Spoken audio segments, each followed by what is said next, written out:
ndabaramukije uni Madame Jo wa Imuhira Media. Ndaramukije abarundi bose bari mu mpera zine z'isi. Ndaramukije abantu mwese mwumva ururimi rw'ikirundi. Ubu turamaze kwinjira mu mwaka wa 2025. Turamaze kuwinjiramwo umwaka mushasha, niyo mpamvu mfasha akanya kugira mbanze nifurize abakunzi ba Imuhira Media mwese umwaka mushasha, umwaka w'amata n'ubuki, umwaka wo gukora ivyunguka, umwaka w'imigisha, umwaka w'amagara meza, umwaka w'amasengesho yanyu yose. Ivyo musaba Imana vyose Imana ize ibabere inyishu uno mwaka, kandi muze mubibone.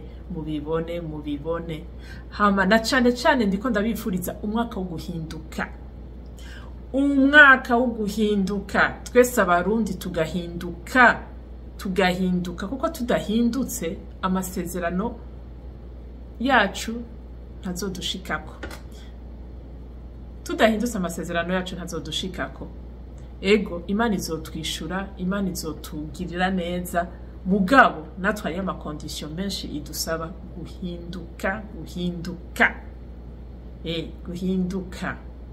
Igihe cyose Imana ishaka guhanga imigisha, hari amakondisyon abisaba guhinduka, kuko Imana nishobora gutanga umugisha ku bantu basamaye, nishobora gutanga ku bantu bibereye mu vyaha, nishobora gutanga imigisha ku bantu ibanza kubasaba muve muri iyo micafu yose, muhinduke, hama imigisha ibabone kubashikako. Nuko rero ni umwaka mwiza. Nico gituma rero ivyo vyose kugira bidushikeko bizosaba yuko jewe Madame Jo mpinduka, nawe Murundi aho uri kw'isi yose n'umunyamahanga wese abi Burundi, twese duhinduka. Tugahinduka. Tudahindutse ivyo byose nta bintu bizobona, kuko twebwe ndababwira ikintu kimwe, nukuri twarahezagiwe. Ico nababwira cyo twarahezagiwe, Imana yaraduhezagiye iduha igihugu ciza cambere kibaho. Reka ndababwira ubwiza bw'u Burundi d'abord. Hari ikintu bita akayaga keza, l'oxygène Burundi. Bose muramaze kubibona iyo dutashi wacu twururutse indege, ubwo nyene atmosphère ikihinduka. Cyo dutangura kubona tuko turarespira oxygène nziza, ijya oxygène iva kuri lac Tanganyika. Ijya n'ingabire si bose bayifise. Murabizi abantu benshi baba mu ahantu hamaze kuba ama pollution barabizi. Ego ico ni ikintu cambere Imana yaduhaye mu Burundi bwacu. Imana yaraduhaye nature yo mu Burundi, vraiment nta muntu numwe atayivuga. N'umuzungu, umwirabure, umunyamahanga. Maze imisi mbona n'abantu nze n'aba influenceurs benshi bamaze imisi batembera Burundi bava muri za Nigeria, za Ghana baza mu Burundi. Muramaze kubona ingene basika bataka. Niko kiri vert. Kiri vert. Agakurere ka vert keza cyane gose. Kijya n'ikintu Imana yaduhaye ibihugu byinshi bidafise. Igihugu bitafise. Imana yaraduhaye sous-sol. Mu Burundi ni igihugu gifise sous-sol iri riche cyane. Turafise zahabu, turafise za nikele, turafise za coltan, turafise ibintu byinshi cyane biri muri sous-sol y'u Burundi bigaragaza ko Burundi iri riche en sous-sol. Ivyo ni ibintu byiza Imana yaduhaye. Dufise klima nziza cyane ku masezo yose. Amasezo afise klima nziza. Ntibikeneye nuko twubaka ivyo bizu biza kutwononera Edeni yacu. Naho twokwibiyubakira akazu kari simple mu Burundi urabaho sans problème. Sico kimwe n'ibi bihugu bikanye, ntushobora kuba uribaza turakanya gushika même presque ya -50. Umva nitwoba hanze, nitwokubaka amazu ko dupfuye kubaka. Hategezwa kuba technology ihambaye kugira ngo tugarde temperature normale umwana w'umuntu ashobora kubaho. Urumva ko dufise ibintu vyiza cyane, dufise amazi meza, dufise sinobabwira, turafise ikiyaga Tanganyika kiduha amafi y'ubwoko bwinshi cyane. Baravuga yuko ikiyaga Tanganyika kiri mu biyaga vy'intuzenya. Ikiyaga Tanganyika kiri mu biyaga vya mbere gifise ubwoko bw'amafi menshi cyane gose. Ivyo vyose ni ingabire Imana yahaye igihugu. None habuze iki? Dufise ingorane yihe? Niyihe ngorane dufise? Ko Imana yaduhezagiye iduha vyose. Iduha Eden mu gihugu cyacu. none ingorane dufise n'izihe? Ingorane muzosanga ari twebwe abarundi, twebwe abanyagihugu, twebwe abana b'igihugu, nitwe turi problème. Rero tudahindutse nukuri iyo migisha izotugora kudushikira, kuko Imana ishaka umuntu igomba gutanga ikintu, hariyo condition ubanza ukubure netwaye aho ikuzanira.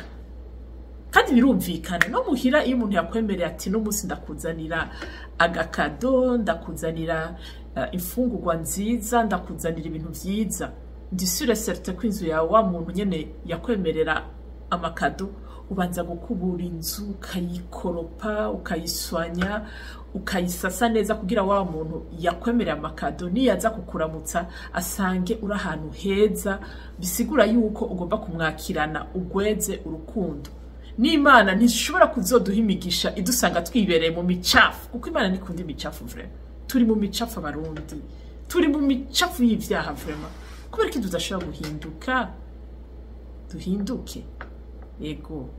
Rero mu ncamake niwo mwaka mwiza ndabifurije, ni n'impanuro ndabahaye kugira dushikire mu migisha y'Imana. Rero kuri uno mwaka imbere ko Madame Jo azobashikiriza inkuru nyinshi yateguye zisozera umwaka, ndafise inkuru nyinshi cyane nifuza kubashikiriza. Nagomba kubabwira Madame Jo ninde ku bantu batamuzi. Madame Jo ni umuntu akunda Imana cyane kandi arasenga kandi arasoma Bibiliya. Je ndi umuntu asoma Bibiliya, ndi umuntu asenga. Ego. Muzobona mu bintu byinshi by'amashengero. Je narabaye mu idini, ndazi idini carico, narabaye mu idini, narabonye byinshi mu idini, kuko idini riratandukanye n'abana b'Imana. Abana b'Imana bari apa, idini ni idini. Na Yesu ariko yigisha ijambo ry'Imana yaratuma urutoki ku idini, kuko idini riratandukanye nuko Imana idushaka ko twebwe. Kuko abatwara idini ntitubazi, kuko hariyo n'abakozi b'Imana Imana itatwemerera kumviriza, kuko bafise icapa kibagiriza ku caha cabo. N'abakozi b'Imana bakora biyita, koze sinovuga ko ari abakozi b'Imana, kuko umukozi w'Imana akora ivyo Imana imutumye. N'abantu biyitirira Imana mugabo bari hano kugira bahuvye abantu ku nyungu zabo. Kandi abantu benshi barabakwirikira kuko bafise turimi dusosa, barazi kuvuga, barazi kugira iki, barazi guseduza abantu muri langage, kandi abantu bakabirukira. Mugabo ntibisigura ko aribo bazodushikana mu ijuru. Oya, ukwizera kwacu ugusoma ijambo ry'Imana cyane cyane, soma Bibiliya mubona ukuri. Nta muntu soma Bibiliya, kuko je ndasoma Bibiliya cyane gose. Yego, ndasoma Bible cyane gose kandi ndagerageza kuyitahura. Burya Bible iraduha amatiyo y'ukubaho. Ariko hari abigishije ijambo ry'Imana mu kuri, hariyo n'abandi baza guhuvya abantu ku nyungu zabo. Nuko reka rero ndababwira ati Madame Jo ninde. Madame Jo n'umuntu akunda Imana kandi asenga, asoma n'ijambo ry'Imana. Madame Jo n'umuntu yatahuye mission y'Imana kuri yisi. Naratahuye mission y'Imana kuri yisi. Imana igihe turema yaraturemye kuwa mbere, kuwa kabiri, kuwa gatatu, kuwa kane, kuwa gatanu, irema gushika kuwa gatanu ariko irarema ibintu bizobeshaho umwana w'umuntu.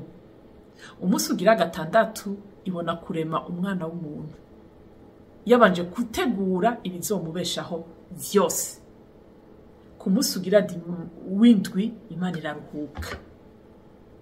Niwo munsi yaruhutse, ni ukuvuga lundi, mardi jusqu'à vendredi yari en action. Gushika samedi yarakoze, kuko samedi niho yashoboye kurema umwana w'umuntu, dimanche ibona kuruhuka. Ivyo ndabivuze kubera iki? Kubera iki ndabivuze ivyo? Ba bantu bahuvya ijambo ry'Imana, bafata kuwa mbere bakabohera, bakagira imbohe abana mu ishengero. Kuwa kabiri, kuwa gatatu, kuwa kane, kuwa gatanu gusenga, kwa mbere igikorane ca ciki, kwa kabiri igikorane ciki, kwa gatatu igikorane ciki. Ivyo bintu narabibayemo. Kuwa kane gushika naho abantu babaho umenga barataye umutwe. kandi bateshwa umutwe n'abantu bariko barakora ibintu biri contraire y'ijambo ry'Imana. Nta mana kuwa mbere n'umusi gukora, kuwa kabiri n'umusi gukora, nimukore dukorere igihugu, dukura amaboko mu mpuzu, dukorere igihugu, kubera ko igihugu ni rusangi, ni inzu rusangi Imana yaduhaye. C'est notre identité, Uburundi bwacu. Dukura amaboko tugikorere kijya gihugu, kandi tugikorere mu nyungu rusangi. Namba Madame Jo agiye mu biro akaba umusokreteri, nakore ivy'ubusokreteri hama amenye ko ariko akorera abanyagihugu. Umunyagihugu niyo abaje kumusaba ijambo ari mwishure, amwumvirize, amwiteho. Namba wowe yakugize umukontable, gira kontabilite nziza, uziganya amafaranga, uhemba abantu neza, hama ayasigaye nayo azokora vyinshi mu nyungu z'igihugu. Namba Imana ico yakugize cose ugikora, uri umucamanza, c'urubanza rubereye, itondere. Wamaze imyaka myinshi uri kuriga ubucamanza, mugabo urashaka kubirenga ko juste ku nyungu za personnel, kandi nta nico bizokumarira, nta n'ikintu na kimwe bimaze, kuko uri kurica imitima y'abarundi botashe banezerewe kubera wewe baciri urubanza rwiza. Bamaze gutaha banezerewe, bazoshika bakore bya bikorwa vyiza. Ariko maze kumwica umutima, nta force afise gukora, nta kintu, urishe, ni nko kwica umuntu. Iyumvire rero, mufata ku murongo wanyu mu abacamanza, abantu mwama muriko murica ku munsi ku munsi, nukuvuga mwica igihugu cose kirapfa. Hinduka kugira Imana ituzanira imigisha. Nuko uwo ari we wese muri poste yiwe ayikore nk'uko Imana bimutumye, kuko Imana yadutumye gukorera abantu. D'abord Imana iradukunda, yaturemye idukunda, ko nta umuvyeyi naho yovyara abana 200 abakunda co kimwe, bose kuri we barangana, bose kuri we abafitiye impuhwe imwe. Namba Imana yaraturemye twese mu butandukane bwacu, abera, abirabura, abavyibusha bonse, abarebara, abagufi, abaki, yabaremye ibakunda, kandi yabigize uko ibinezererewe. Yego, c'est ça la diversité.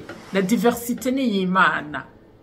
Muga Satani ntaca ducamwo ngo bice biba icitwazo cyo kudutandukanya. No, Imana yabiremye uko nyene, nta kintu na kimwe kuri iyi si cyotuma abantu b'Imana dushobora gutandukana. Nico Imana yaturemeye. Yego, nuko rero hama umwe wese cimuha ingabire zitandukanye. Harimo babaganga, harimo babaremesha kiyago, harimo babacamanza, harimo abaki, kugira twese tugubwe neza kuri iyi si. Nta muntu n'umwe asumba uwundi. Abantu nibo bagiye kurema ibintu vyo gusumbana. Mbega ivyo bintu vyo gusumbana vyo biki? Icyo nibona ko bipfi kuzimu kwa Satani.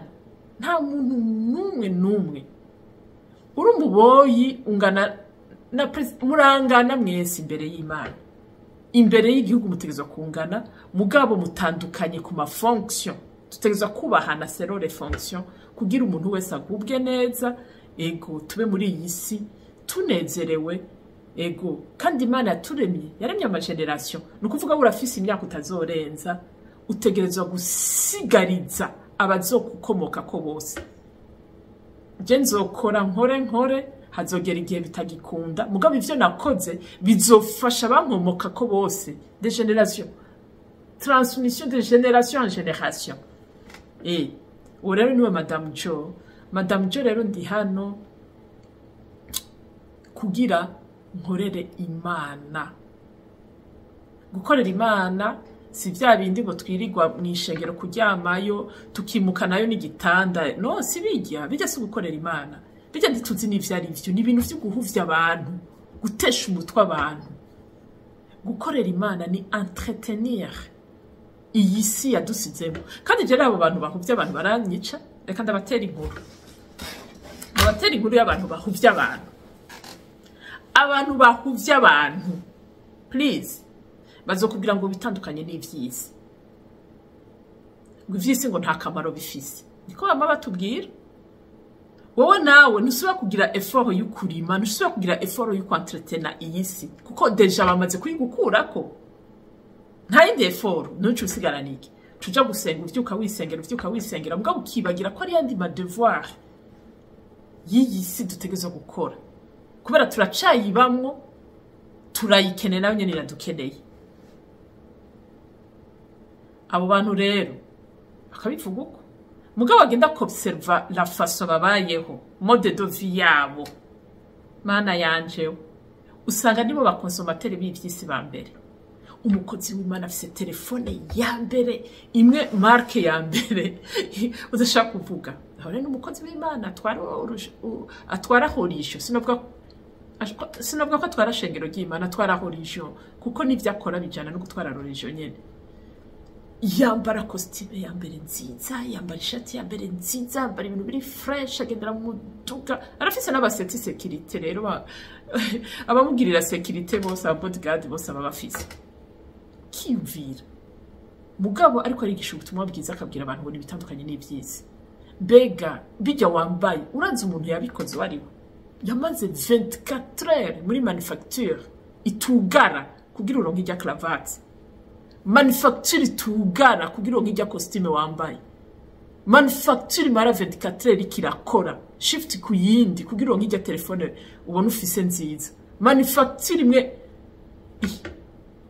hamugasa kumubwira wona gushaka kutwereka duha karorero wambara ivyatsi wambare amababi y'ibitoki kuko ivyo nivyo bitakozwe ntuzo gutweretse bitandukanyije n'ivyisi mugabo igira ukurakura abantu gukora kandi uzi ko uri wowe mu consomateur wa mbere w'ivyo bakoze nukuri ubwo butumwa bwawe niturisira kwa butumwe n'Imana buri entre parenthèses nuko hama ikindi naco tureke ibyo dufate ku rukundo naho Madame Jo arakundana akunda abantu bose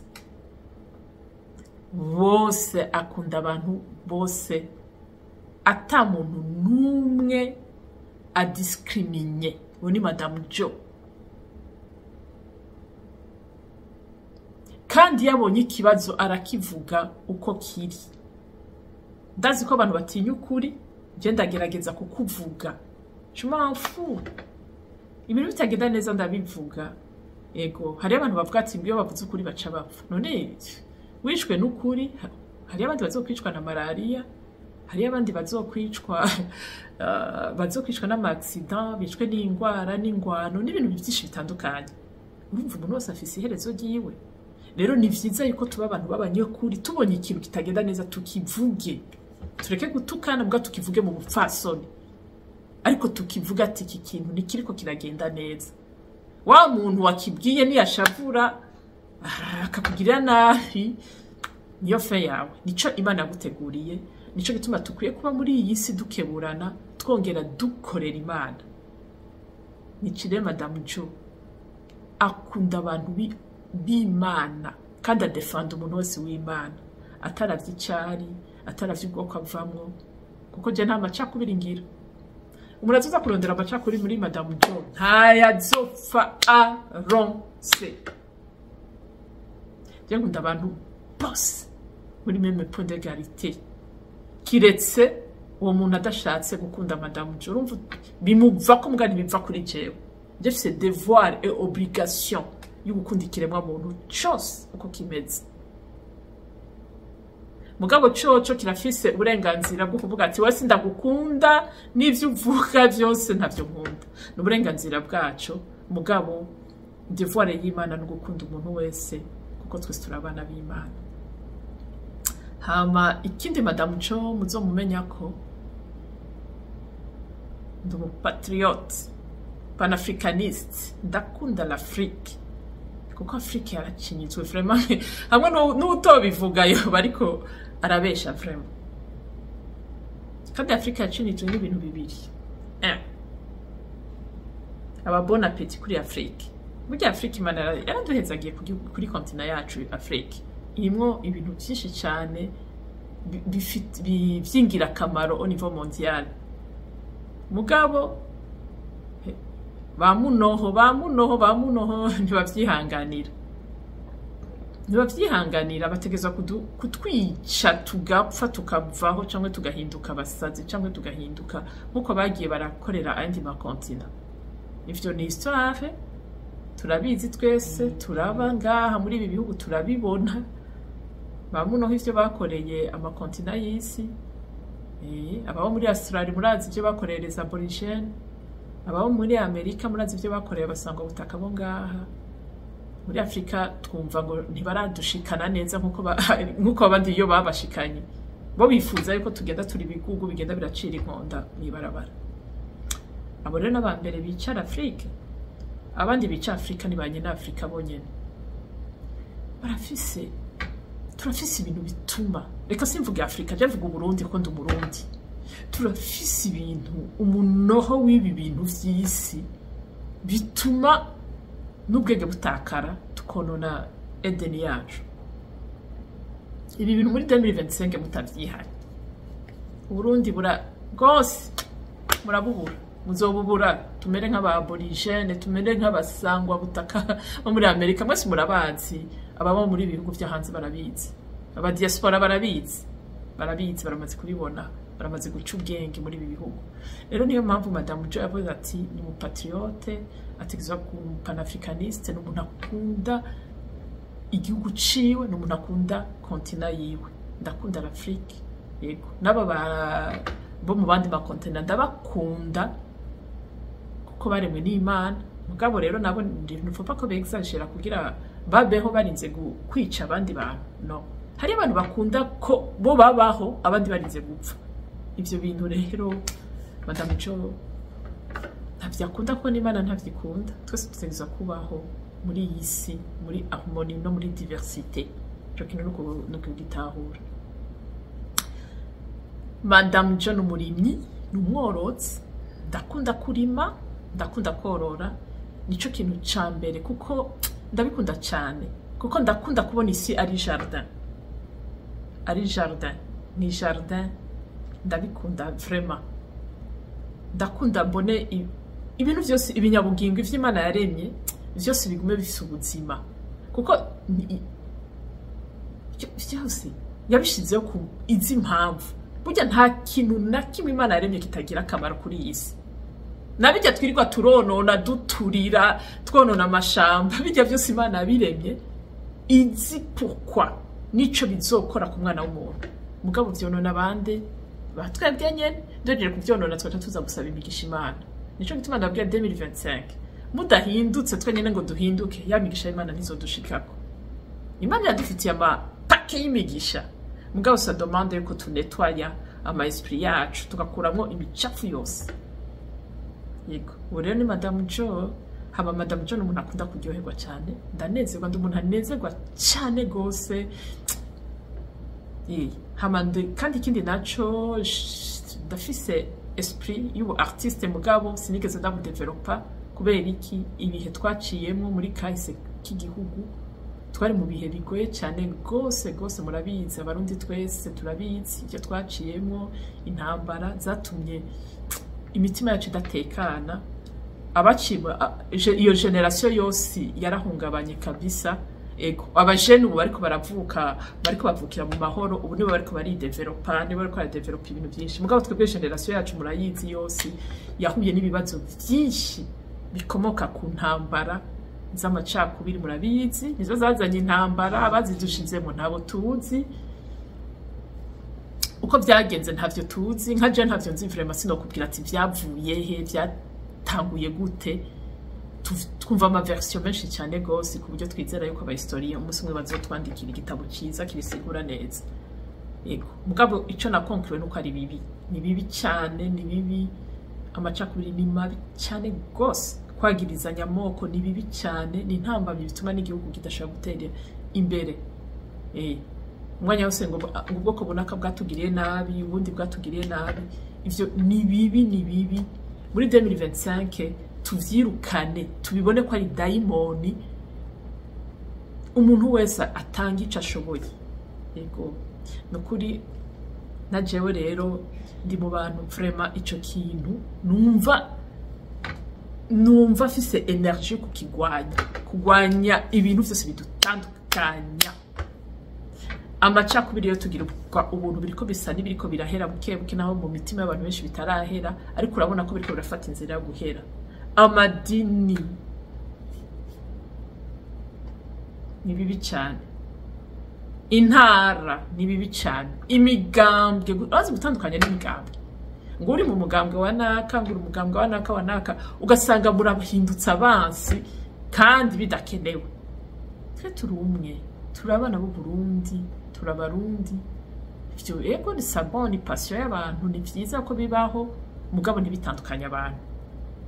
Ni vyiza ko bibaho kuko ni ibintu binezera abantu, kuko ico twifuza nuko abantu babaho banezerewe. Namba umva umunezero uri mu migambwe, gendayo kuri imigambi myiza iduteza imbere twese abarundi, mugabo ntibizozane inyanko mu wundi mugambwe wowe utakwemera. Nidukundane twese turabarundi. Yego mwese yadevelope uko avyumva, kuko ikintu cyose uzana ni ya diversity. Umugambwe namba ufise projet nini kubita ngaho abarundi turyoherwe twese, undi mugambwe kubita ngaho, undi mugambwe kubita ngaho, twese tunezerwe, ni diversité. Mugabo iyo bizanye inzanko niho biba bibaye bibi. Yego mugatanzanko bizanye, moi je ne trouve pas, nta kintu na kimwe ndabibona mwo bibi vraiment. Ni vyiza cyane gose. Bo n'ibintu nk'ivyo onye hama guhindura ingeso. Ikindi kintu uyu mwaka vraiment abantu bakwiye kwihana. Jana no kujya kuntu bavuga ngo haba ingwano zihari. Jana ingwano uko je muri gerageje kwanaliza ibintu uko ndabibona. Hari ingwano z'ubwoko bubiri. Hari abantu vraiment bari juste. Bagomba gukorera community y'abarundi bose. Bagomba gukorera uburundi, bifuza iterambere ry'abarundi. Hakaba rero n'abandi niti ibisambo bikorera inda zabo. Niyo ngwano dufise. Urumva wewe ntashaka gukora inda. Hari umunsi umwe nako ndakwirikirana kijya kiganiro nyene icubahiro ariko gukoresha. Naragerageje kumviriza intervention ya Juste Gayer. Je profite no kumuramutsa. Niwe yavuze ati ngo abantu benshi baheza amashuri bavuga ati none wowe nibagushira kuri poste kanaka ngo uzokora iki? Ngo azokubaka. Yo ngo nzoca nubaka inzu, nzoteza imbere umuryango wanje. Ukamenga bamutumye kubaka inzu gwiwe no kuteza imbere umuryango wiwe. Bagusize muri rya poste korera Imana d'abord, ukorere n'igihugu. Hama muri zijya nyungu, muri zijya mpambo yawe uzoca wubaka ivyo wifuza. Mugabo ikintu cambere ushira imbere, servir la nation, gukorera igihugu. Yego kuko hari abantu bakora amakosa vraiment tuvugishanye ukuri, kuko tutavugishanye ukuri igihugu cyacu nikizotera imbere. Yambona nta tuzoshikako. Hari umuntu mushira muri poste kanaka, mana yanje we, mana iyo poste yishitseko umenga nikiranduzi, ubutunzi bwose agenda burgivye bwose, wiba amahera y'abakolege mukorana, ugasanga vyose vyahereye mu nda yawe, n'abakorege bawe ntibaronse, bariko bahembwa nabi kubera umuntu umwe gusa. Apare n'abakorege wica n'igihugu. Ikibabaje rero y'amafaranga acakora iki? Muzogenda muri abo bantu agaruka yica igihugu kandi amuja ko yongera, yaba basa amuja ko akacasuraga create ibindi bintu biteza imbere abanyagihugu. No, umusanga ni babandi ngo abashuga daddy baca bajya yamahera bayatwara mu busambanyi, bayatwara kwica abana b'abajene, bayatwara kwiyica bonyene, bakaboregwa, bayatwara konona, kugira ibintu no sense. Urazi kuyora ibihera kugira bisubire kuza kwica abantu. Ivyo vyose n'ibicumuro bituma Imana itazoduhezagira. Rero nitwihane, duhindukire, tugarure impemu yacu isubire ku gihe. N'abari mwishengero nimuze mwihende kujya ngo gutanga ishengero ngo niko muzo kwinjira mu ijuru. Muri eglise hoho hasigaye haberaho ibintu by'akamaramaza biteye ubwoba. Abantu bagenda bakiyugarana ngo n'abantu b'ijuru babonyene, ngo Imana bakunda bonyene.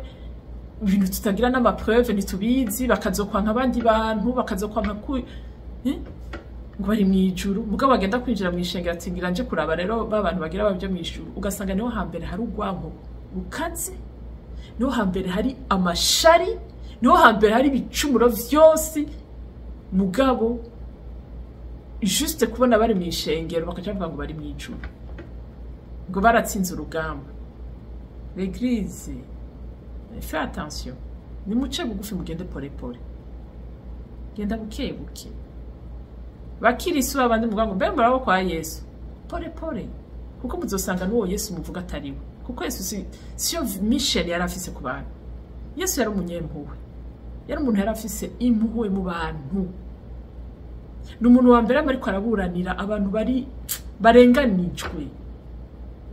Ni umuntu wa mbere niwe yatanguye kuvuga ati ishengero nyakuri niyo yitwararika impfuvyi n'abapfakazi. Donc ni kuvuga yifuza yuko umuntu wese yomererwa neza. Yesu yadushakamo urukundo ngo dukunde mugenzi wacu nkuko twikunda. Yashaka yuko ugira urukundo wongere apari kumukunda na ukunde mugenzi wawe nkuko wikunda. Yesu yatwigisha ibintu imibereho myiza, ntiyatwigisha kwiyugarana no kwifunga no gukora akadini tutaza akariko. No, kwanza nashima Yesu ntigeze yubaka n'urushengero. Yagenda ahantu hose abwira ubutumwa bwiza abantu bose, ahanura abantu nimwihanure, nimuhinduke, wowe ufise ikimazi imisi ngwaye kira, wowe nawe urashonje akacagwiza imikate amafi agahereza abantu bose bagafungura. Donc le bien-être de la population, c'est ça Jésus. Je sinigeze mbona Yesu ahantu yubaka urushengero, sinigeze numva ngo yitwa bishop, sinigeze numva ngo yitwa pastor, sinigeze numva nta kintu na kimwe. Hama natwe icyo yadutumye gushikana ubutumwa bwiza buremesha abantu. Ce qui est contraire kivyo tubona mu madini tutazi ivyo ari byo gushikana ubusinda bitahura. Nico gituma abantu bose dusigaye dutinya idini. Dusigaye dutinya idini, kuko idini rakora ibintu wenyene bigucanga mu mutwe. Dusigaye dutinya idini. Idini rateye isoni, mwamadini musika mukora ibintu biteye isoni. Harageze aho tubibabwiza ukuri. Harageze aho tubabwiza ukuri. Hindukira namwe byo muhinduke mu bantu simple, mubwira abantu ubutumwa. Urabaza ko mu idini niho hantu winjira winjiye mu idini niho hantu hambere wumva ugwaho. Nta rukundo baruvugisha umunwa mugabo pratique zero. Ni ibintu bavuga ngo harengo turakundana, ngo turabana ba Yesu. None tugume turirimba ko turabana ba Yesu, nta nama projet, nta kugira ama étude scientifique, nta kugira ati ibintu twiga ibintu tubikore neza, kuko tuma twiyumvira Yesu gusa. Nibaza ko ivyo bintu birimo ikibazo kinini cyane gose cyo kwikebuka. Yesu n'était pas comme ça. Suko yarari ntimuswe kumwigisha ko atari, kuko hariyo n'ijambo ry'Imana muri Timote 1 Timote 4 baratwereka abantu bazoza bigira bavugishwe n'Imana, mugabo bazoba baje guhuvya abantu. Kandi turafise n'uburenganzira bwo kutinjira mu maeglise yabo, kuko baba ariko barahuvya abantu, ariko barahuvya abantu. Rabumigisha Kristo nta shengero afise shengero yinjiramo nabo nyene nk'abandi bose. Mugabo no munsi arakora ibitangaza abantu bakumbi, kuko akora nkuko Yesu yakora. Simple. Niyo mukozi w'Imana tumaze kubona ari très simple. Simple, afise n'ivisi ubuzima simple. Ntatera bwo bari turabona ari mugenderanira. N'umuntu nyene n'umukozi w'Imana. Ifoko natwe duhinduka mu mitima. Abakozi nituzi ko murabakozi murahuvya. Cyo tuba ubundi tuzazotinya kubatuma ku rutoki. Ariko umuntu w'Imana tuzomubaha kuko ari yubahiriza. Kuko nawe afise icyo yubaha cyamutumye akubahiriza n'ababwira ubutumwa bwiza. Haro na mama ngo basigaye cyane twabonye Yesu akura ibirato abantu. Mugabo ari abakozi b'Imana ari ntama nziza kubakura ibirato. Ba dadi, pastor dadi, kubera iki mwitwa ba dadi? Mwitwa ba dadi puro. hari ibintu byinshi bituma igihugu cyacu kitazotera imbere. Mu kugira gitera imbere rero, kugira turonke ya migisha y'Imana muri 2025, twihane ivyo vyose kandi Imana izoduhezagira. Nukuri Imana izoduhezagira. Je kuvaho Imana imishuri ivyo bintu maze guhezagirwa. Ubu ndahezagirwa bimwe biteye ubwoba. Kuko nkorera abantu sinikorera. Nkorera abantu imigambi dukora naho itaratera imbere cyane nkuko twifuza, mugabo abayibeneficia barahari. Umutima wanje uratemonya yuko ivyo nkora benshi barabibeneficia. Yore ni Madame Jo akora. Hari ikintu cambabaje mu buzima kandi sinoreka kukivuga. Narashoboye gutanga intahe mbwira abakunzi ba Imwira Media, mbwira abarundi yuko ndumurimi mworozi, ndabereka n'utuntu dukenya nariko ndakora. Ndarima mu Burundi, ndabereka ati ndiko ndima ibi, ndiko nkora ibi inye nibi, si binini. Mugabo mon objectif c'était quoi? Encourager, motiver kugira abandi bose turime, kuko nari nabikuye kuri programme yanjye n'icubahiro. Imwe yavuga tubwira twese ati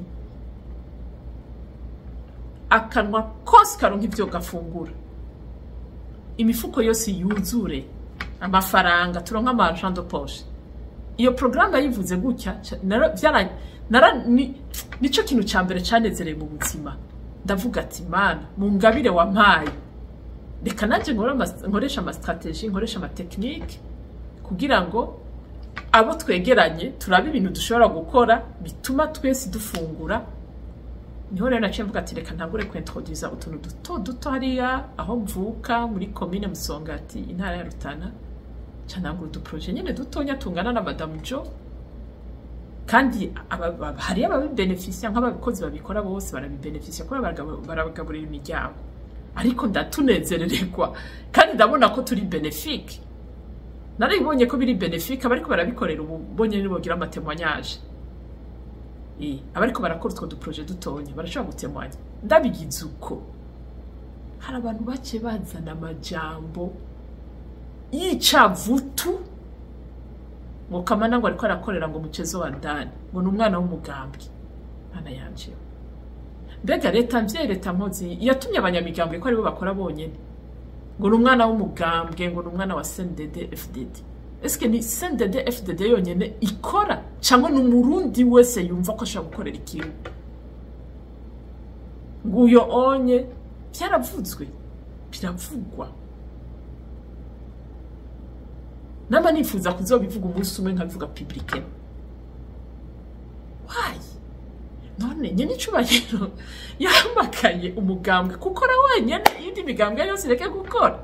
Cyangwa yahamagaye umurundi wese akorera ikirundi igihugu c'amavukiro, umudiaspora wese agira icyo aterere mu gihugu. Aba mu mugambwe ataba mu mugambwe, mugabo agira icyo aterereye mu gihugu kugira twe twenyene n'abanyamahanga bazudukura muri crise yacu. Nta numwe. Inguvu zawe kuba positif kwawe niko kuzokura ingorane zacu twe twenyene twibonera mu gihugu cacu. Bisaba yuko uba positif. Utabaye positif, ingorane uzoborera uri mu batera ingorane. Ega jewe ndashaka gutera ingorane igihugu, nawe urashaka gutera ingorane igihugu. Oui. 2025 il faut que duhinduka mbwira imigisha y'Imana tujego. Ba positif. Reka kujije ibintu twebwe politique ntazo twize. Je naraje muri iki gihugu nta politique nize. Nta niyonze nisinzi ningene bikinwa nuko bikina, tubibona uko tubibonesha amaso, hama tukajija ivyo dushaka kujija. Navyo tuzi. Wowe kora ivyo wumvise ugerageze. Sur terrain, le terrain nizo guha la réalité. Umukuru w'igihugu n'abavuzi ngo turime rima. Genda ufate isuku rime. Umukuru w'agacimbiri ni yakubuza kurima ntihuzo cumenya birakaze. Ico gihe nzomwitwarira. Naje kurima arambuza kurima. Mugambye atarakubuza kurima, comment tu critiques le pays? Wowe le terrain nizo gucirira urubanza. Ugiye muri administration, umu administrateur akanka kukwishura ivyo wari ukeneye. niho uzoca ubonera realite. Iyo realite rero niho uza kubwira ati uyu naka twaje kurondera urupapuro kanaka ararutwima ngo tumuhe igiturire. C'est ça la réalité. Mugabe igihe utaraja kuri terrain, ne juge pas, va kuri terrain, c'est le terrain qui va te montrer la réalité. Je Madame Joe kuva ntanguye kurima sinatumwe nta mugambwe wantumye kurima. N'umutima nukumvira. Narabaye intéressé ingene twokuzuza imifuko. Narabaye intéressé ndavuga ati mu ma connaissance nzi reka ndapartage n'abajya abantu bacu bari ari i Burundi. Tubaha matrike yo kuzuza imifuko. Hama ndabikora. Jusqu'à maintenant nta muntu umwe araza kufata nta nurambuza nta nuragira iki rien nguma nkora nta muntu numwe nta nuransaba n'igije nta n'igiturire ndasabye i Burundi. Ivyo ndabibabwije ukuri. Nta giturire ndasabwa i Burundi. Ndakora. Mugabo umuntu azoza kukisaba. Azoba gonzo mu maramazi. Kuko je nta biturire nge. Je ndi umwana w'Imana, patriote, panafricaniste, ntitugira ibiturire. Nta giturire nzofa ndiye, nta nico nzofa ntanze. Nzokora ubibrotse ni ubrotse umugisha wawe.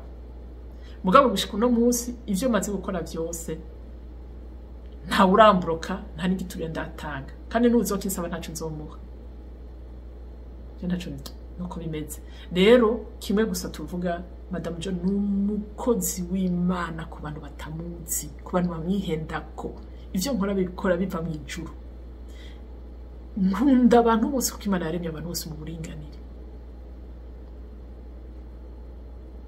Bose je ndakunda abantu Imana yaremye bose, ubwoko bwose, imigambwe yose, abantu bose abazungu abirabure bose abantu b'Imana. Kiretse wowe ni wazi kumva ushaka kunyanka, uzunyanke kuvuye ko nibivuye kuri Madame Jo. Hama ikindi naco.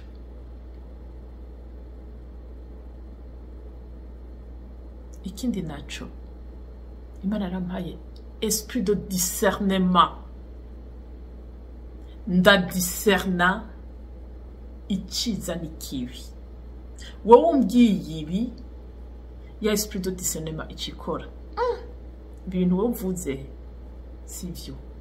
Wowe umbwiye aturiya muntu ni mubi. Esprit de discernement icikora. Ntegezo kura d'abord kubiha umwanya ndabeherma. Ese kujya muntu ni mubi koko? Mugabo kenshi ndakunda kutangara nasanga wa muntu bajisha ko ari mubi. Nasanga ntabo bafise. Natanga none ni mubi hehe. Ivyo bintu navyo nyene ni intamba mimiterambere. Nimukumviriza koresha esprit de discernement. Discerner umubi muzohura kandi umubi muhuye ntava mu bwoko wiyumvira. Umubi ni munyakibi nyene. Numunyakibi kandi umunyakibi ntagira ubwoko. Nimwahura nawe Imana izogutabara kubwiwe kuko Imana irazi ko ari umunyakibi. Nayo izoguproteja contre uwo munyakibi. Mugabo ntujije l'apparence. Non, aho urashaka kwihenda. Apparence irashaka kuguhenda. Bana n'uwo muntu muganire, mugendane, mugenzanye, uzosanga uwo muntu atabo bafise. Je muntu nitano mubene wayi. Mu escroc, igisuma, ikirahuzi, umuntu atagira conscience nyene umva n'umugwayi. Cyangwa abo bamerita kuba kwibera kwa Rojante. Umugwayi vraiment. Kuko nta muntu munzima akomeye ushobora gukora ibintu no sense. Juste kugira yice. D'abord nawe ntazi herezo giwe, ntazi n'imyaka azomara. Mugakonona. Akonona. Ntazi imyaka azomara konona. Akasiga yononye aussi une génération. Yo mugwayi. Tuka professeur Musabana na leta mvye leta nkoze. Abantu nkabo vraiment niba bakore mu administration. Bariko baronona. Babakure bamufashe sans pitié. Soit bamubike mu gaco cyangwa bamubike kwa Rojante. Kimwe aragwaye mu mutwe ntakomeye kuko na muntu muzima ashobora gukora ibintu ariko arabroka ama generation. Kimwe aragwaye nibaze kumuvuza kwa Rojante. basanzwe abikorana bimwe ngo cumura ndabizi cumura nibigira nkanira ngo mutware mu gasho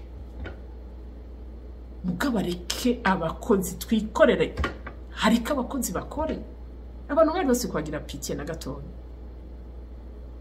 les inconscients nizirondera aba psychologue hama niyo ba abikozeshwa n'ikibi naho agasho karahari naje kubikwa mu gasho abisira abakozi bakore kugira tushobore kubona ko turiko turaraga ama generation yacu tukirininge igihugu cacu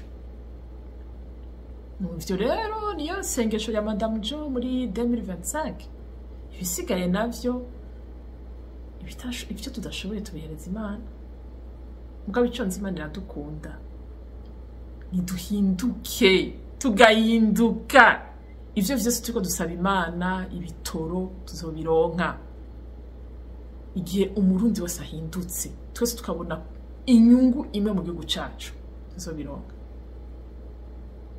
internet tuzoyironka imeze neza cyane amabarabara meza nasi tuzoyikorera none bagenda kwiba amafaranga yose akora ibarabara tunde tuzakoresha amera ku avuye cyangwe wewe umuntu ashoboye kuntuze kugira ico atanze ukavyigumizamwo ngurindiriye intumba zivyari byo shoboka ubu hageze ko twe dukora binashoboka tukaba n'aba benevore tukaba n'aba benevore kubw'igihugu cacu twese tukabenevora kugira tubanze tugihe la base munoza ka mu benevore ibisuma bikareka kwiba ibi abaji biture bakabiheba tukaba aba benevore tukambara magunira no muri Israeli hari igihe byashika bakambara magunira pour sauver les situations amagunira na magunira twese ama costume tugata ibintu byose tugata kugira iki tubanze du sauver des situations duhe la base igihugu cacu nayo ngo ngware babonye vyanse ngo president na mana yandi ninde yabahenze jewe navutse kuva nkiri umwana kuva ncubwenge kuva menya intwari carico no kuvuga maze kwiza imyaka kumenya intwari carico je natanguye guca ubwenge kubona ubwenge buto nyanamye bugereranye kuri umuhisi president Bagaza niho nari ntanguye kubona intwari carico gushika uno musi nama mbona abakunda umukuru w'igihugu n'abamwanka sanamo nigeze mbona baruza avuga ati yamene turanose Imana mwijuru nukuvuga uzoza wese azogira abamukunda n'abatamushigikira mugabo nagahombo kamwe kambere ngo nabanze ngo aveho ngo kugira ibintu bigende neza akava hakaza uwundi akaza ngo naveho bakamukura hakaza uwundi akaza bakura hakaza uwundi bakura jusqu'à quand abuzo jusqu'à quand il y a une distraction pas contre umurundi ahinduke wese ahari hose yaba muri administration yaba munyagihugu twese duhinduke pointe c'est ça la solution twigishanye ico ntazi kinyigishe ico nzi cigishe mwene so la complémentarité nizo kizu Burundi ibisigaye vyose mutavyihanye mwubaha Imana mubaha ivyo yaremye muhindukire mube intahe nkuko kera twari turi basokuru n'abasokuruza barankana injustice nico gituma baba mu gihugu kiri beni ivyo vy'amabaye vy'ukurenganya abantu vyazananywe n'abakava amahanga mugabo d'après l'histoire iratwereka neza yuko abarundi bari organisé bari structuré bari bafise une organisation umwe wese akaba mu vyiwe abavumbi ego abacuzi ababumvyi b'inkono abarimyi aborozi abantu bose bari bafise ukuntu imyuga yose kandi imyuga byose byava mu miryango bari bafise ukuntu baba muri iyo harmonie yabo bakubahana ata urenganya uwundi umwe wese aba mu Imana yamuhaye turumva abatwa ko bari bazi kubumba inkono bagacura bakamenya ibintu byinshi, turumva hari abavumbi bazi hari abatimbo bazi kuvuza ingoma n'abandi bakora imyuga itandukanye, mugabo bigatanga in harmonie, baba muri harmonie yabo. Nico gituma bama bafise imigisha, nico gituma banaramba banamara n'imyaka myinshi, kuko bari bafise imigisha mu gihugu. Avec aba bakava amahanga byabananiye ivyabo, amapolitiki arabananira, baca baza konona Afrique. Rero nitwe twenyene tukwiye guhindukira kugira duhe la base nziza igihugu, twumvire gihe umukuru w'igihugu jusqu'à la preuve du contraire igihe ariko aravuga ibintu biri positif zomushigikira jusqu'à la preuve du contraire. None twaba tuvuga ngo rima ihane abacamanza areka guca nabi manzi arabivuga kenshi. Pourquoi? Ivyo mu mitima navyo c'est le Saint-Esprit azoza kubijisha, je sinza kujija ibyo ntazi. Tugendere kuri ivyo positif ariko aravuga. Nambavuze turime, fata isuku rime. Nambavuze ati reka kurenganya abantu, reka kubarenganya pointre. Nambavuze giriki, il faut que tu sois positif. Ubwo bwenge bundi buhanitse cyane gose bw'abantu babanebwe badashaka gukora. Nuko rero Madame John uyo hama rero ibiganiro byinshi rero nzoza ndabashikiriza ibya motivation, yego kumotiva abantu no gupromotinga abantu kuvyiza byabo. Ndakunda ama generation yose, ndakunda aba jeune, uzosanga rimwe dukorana n'ugwaruka aba jeune muri art, tuzokorana nabo batandukanye, ababishaka bose tuzokorana. Muzosanga mu burimi n'ubworozi, kuko nico kintu cyambere kiri mu mutima wanje. Yego muzosanga no mu ma promotion kugira twankurajanye twese dushobore gushika kuri ivyo. Rero Imana ihezagire abakunzi ba Imuhira Media, yari yo message nagomba kubifuriza. Muze mugire umwaka mwiza w'imigisha, umwaka mwiza w'amagara meza, umwaka mwiza wa byose. Mugabo ivyo Imana kugira ibidushigikire, condition c'est le changement. Nta kintu na kimwe Imana yigeze itanga idashizemo condition. Clean kubura, clean imicafu yose ituma tudashobora gushikira imigisha y'Imana. Haba Imana yadufitiye amakado menshi cyane, yadufitiye ibintu byinshi cyane mu gihugu cyacu. Cleaninga, mugira urukundo, kunda abantu nayo ugwanko ntaco rumaze. Kunda abantu nkaya ndirimbo baturirimbira gukunda abantu, dukunda abantu, dukunda abantu. Nkabona ari gushimira Muhoza wewe ebana, wabonye ko yasohoye indirimbo ngo mbaya utamukunze nawe ntazogukunda, nanje we utampunze sinzogukunda. Abansi banje mwabumvise n'abatovyi bose, kandi abo bantu tuteza kubanka, tukabereye kugwanka kugira bahinduke. Mugani tuzobanka ngo tubagirire nabi, uri gisuma tuzokwanga ko nawe watwase kumva kutwicisha inzara. Urumva escro tuzokwanka kuko nawe ntiwadukunze ugomba kutugira nabi. Uri kinebwe ntituzogukunda kuko watwase ugomba kutwicisha inzara. Ntituzogukunda kabisa, ntari kigongo tuzokumvira. Inyuma ya 2025 abantu abo nibo basi ba Madame Jo, ibisuma, ibinebwe, abantu bavuga ibijambo, abantu bakunda inda, abantu bakunda du profit personnel, bakorera inda zabo, badakeneye iterambere rya tout le monde. Abo nibo basi banje, abo duhuye turankana kabisa. Umva naje sinzo kwigira ndagukunda n'Imana. Imana niko akunda ari muvyeyi, kundi ivyo yaremye byose. Kuko rero ntigucira ubanza kuguheba, igucira ubanza hinduka. Mugatwe nk'abana b'abantu tuzokwanka nyene, ino tuzokwemera kwicwa n'inzara kubera wewe. None tuzokwemera kubaho nabi kubera wewe. No, tuzokwanka rero twanse tuzokwanka. Abare n'abana b'abantu. Yo niyo ndirimbo Muhoza yasohoye. Tankunze nanje nzogukunda kubera ikumbanira. Umubanira kubera. Kubera kumuca intege. Kandi nawe agomba kuproduce ibintu byinshi kuko abirimbye mu ndirimbo yiwe. Ati niho agitangura na bad.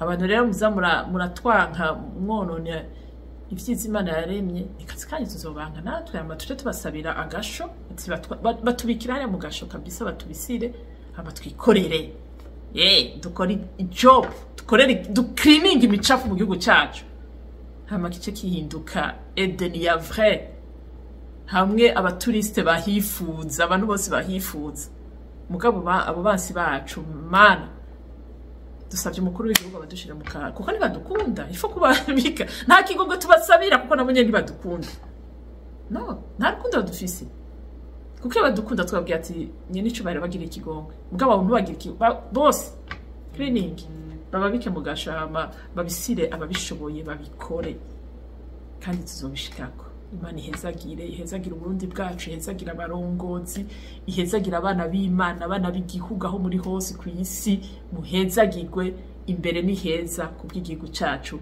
2025 ni nziza kuri wewe condition hinduka utege gutwi Imana wame wiyumvira icyo Imana ishaka ku bantu niryo sengesho navyo ndivyo gusenga ibintu sinzi byari byo bijya n'ibindi sengesho gutesha imitwe abantu isengesho ry'Imana rya mbere mu gatondo ugiye mu biro mbega Mana uno musi kwashize muri biro ushaka nkorera iki abantu niryo sengesho Imana izobikubwira ati ba juste niyo nyishu Imana ba juste mu bana banje kuko ico ndabifuriza n'umunezero iryo rero niryo rya sengesho chaque moment niyo utetse ivyo kurya ugateka mbega ibi vy'ukurya ariko ndateka ni magara meza aho ubu usenze uri kurakubura mbega ahantu ngira nkubure abantu nibahaca haza kuba hameze gute cyo bisengesho niryo sengesho Imana idusaba nayo vya bindi vya balaga pata zija ni mpemu tutazi mugatari z'ijuru vraiment je ntawe uzongera ko ari z'ijuru numvise kuko ni ibintu vyica le cerveau birica vyica ubwenge vyica umutima vyica esprit kandi n'Imana yatubwiye ko ari abantu bazoza guhuvya abantu murabahuvyi mureke guhuvya abantu bigishe gusenga mukuri no mu mpemu mumenye icyo Imana yaremeye umuntu n'ico imushakako naho ishaka kumushikana Imana ishaka le bien-être de l'être humain hama igashaka une bonne relation entre Dieu et entretenir ivyo yaremye yaduhaye n'imbuto ihejeje kurema Edeni tuzokwama turima de génération en génération